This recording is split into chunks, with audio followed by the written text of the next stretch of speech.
არის არაიმუნური სიკვდილი, ანუ თუ თქვა სიტუაზე ქსოვილებში გამიტარდება ნეიტრონები და ანტიგენები, ქსოვილებში ასევე ქსოვილის წინააღმდეგ ასევე გამიტარდება იმუნური პასუხი. მაგრამ თუ ქსოვილების უჯრედები მოკვდებიან აპოპტოზის გზით, მაშინ იმუნური პასუხი არ გამიტარდება და ეს იმუნური სისტემის ზედამხედველობიდან ზედამხედველობის ქვეშ არ მოიქცევა. და ეს აქ არის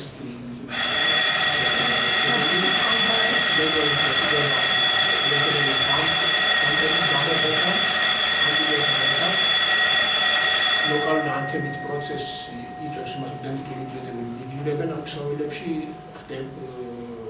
ახდენენ დამპებისა და ანტიგენის ჩაყრაკვას, ეს ყველაფერი იწვევს გააქტივებას, შემდეგ სიმინდიან ლიმფურ კვანძში, სადაც ხდებიან პირდაპირ naive T cells და იწვევენ მათ გარდაქმნას ეფექტურ ტეუჯრედებად.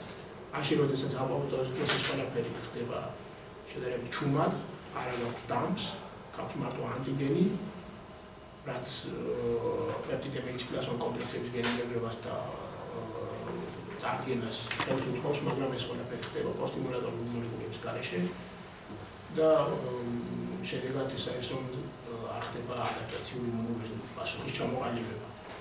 ეს ყველაფერი არის თეორიაში, პრაქტიკაში კი სულ სხვა რაღაცაა. და ეს ერთ-ერთი ფაქტი, რომელიც რამოდენიმე ლაბორატორიამ ფაქტიურად პარალელურად აჩვენა სიმსივნის უჯრედების შემთხვევაში, როდესაც იღებდნენ სიმსივნურ უჯრედებს, უჯრედულ ხაზებს და იწვევდნენ მათ დასხივებას, ან გამა ან რენტგენის სხივებით, რაც ცნობილია, რომ იწვევს უფრო აპოპტოზურ სიკვდილს და ადარებდნენ იმ უჯრედებს, რომლებიც უბრალოდ მოპრული იყვნენ თხევად აზოტში სამჯერ გაყიდვა განმობის შედეგად, რაც მომენტალურ ნეპროზს იწვევს, იმიტომ რომ სკრება უჯრედის მემბრანები და უჯრედი არის მკვდარი. შემდეგ იღებდნენ ამ უჯრედებს და აკეთებდნენ ვაქცინაციას, ანუ თაფლს ეკეთებდნენ განქვეშ. ელოდებოდნენ 7-8 დღე, თუ 14 დღე ზოგჯერ არ აქვს მნიშვნელობა გააჩნია უჯრედულ ხაზს.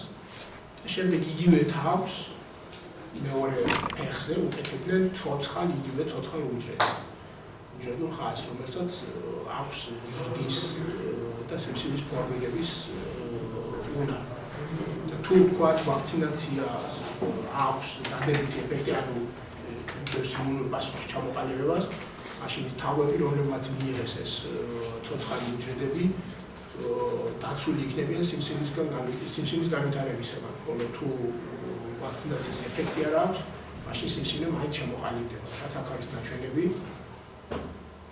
100% იმ თავების, რომლებმაც მიიღეს გამა დასხივების შედეგად მოპრული უჯრედები, ანუ აპოპტოზური უჯრედები, დარჩნენ სიმსივნეების გარეშე, ანუ ისინი ჯანმრთელები, ხოლო დანარჩენები, რომელთაც ნეკროზული ვაქცინა მიიღეს, მათ ყველას გამოვითარეთ მეტნაკლებად სიმსივნე, რაც იმაზე მიუთითებს, რომ ნეკროზი, ანუ ეს პირველად ნეკროზი ვძახიან freestone, რასაც ქვია თხევად აზოტით მოპრული უჯრედებს.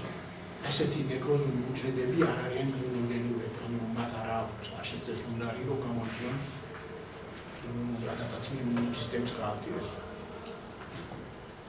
ამიტომ ეს ყველაფერი თავიდან დოგმა იყო უბრალოდ აპოპტოზის versus ნეკროზის და ეხლა უკვე იმდენი მასალა დაგროვდა, რომ ზოგადად სიკვდილის იმუნოგენურობის მახასიათებლები შეიცვალა და უკვე ცნობილია, რომ არა ვთქვათ ნეკროზი ან არა ვთქვათ აპოპტოზია თავისთავად იმუნოგენური, არამედ ის მექანიზმები, ის მოლეკულური მექანიზმები, რაც ახლავს მათ თან. და ამ მექანიზმებს შორის მნიშვნელოვანი არის, რომ უჯრედში იყოს ეგრეთ წოდებული კარიოტიკულინის ექსპრესია უჯრედის ზედაპირზე, მკვდარი ან მომაკვდარი უჯრედის ზედაპირზე, უნდა მოხდეს ავტოფაგიის განვითარება ამ უჯრედში და უნდა ხდებოდეს ATF-ის სეკრეცია, შემდეგ უნდა მოხდეს HMGB1 პროტეინის გამოყოფა, რომელიც წარმოადგენს danger signals and DAMs, ისევე როგორც ANGSA annexin A1 ექსპრესია და CXCL10-ის სეკრეცია, რაც არის ასევე განპირობებული თუ like receptor 3 და პირველ ტიპის ინტერფერონების პროდუქციით უშუალოდ მომაკვდა ან მკვდარ უჯრედში.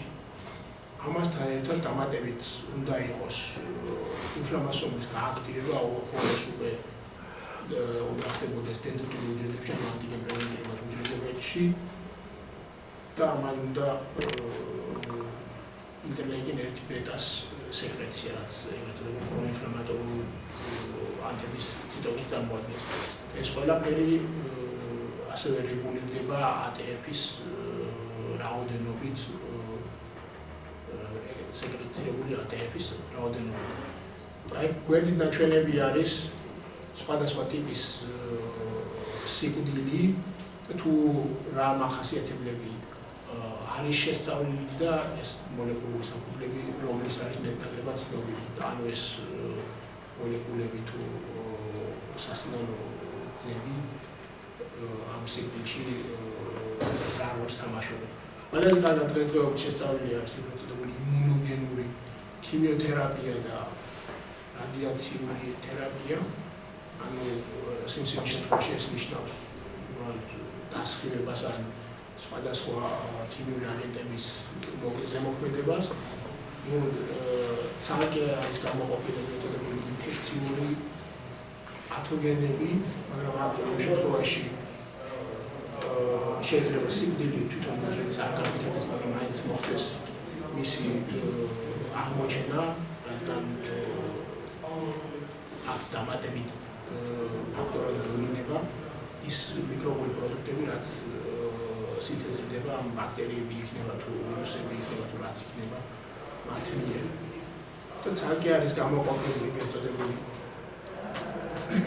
ფოტოდინამიური თერაპია, ჰიპერის დამოკიდებული ფოტოდინამიური თერაპია, ეგრეთ წოდებული მაღალი ჰიდროსტატიკური წნევის შედეგად განვითარებული სიკვდილი. ამას დღეს ჩვენ არ შევეხებით, იმიტომ რომ ეს სულ რაღაც 2-3 სტატია მასალებში.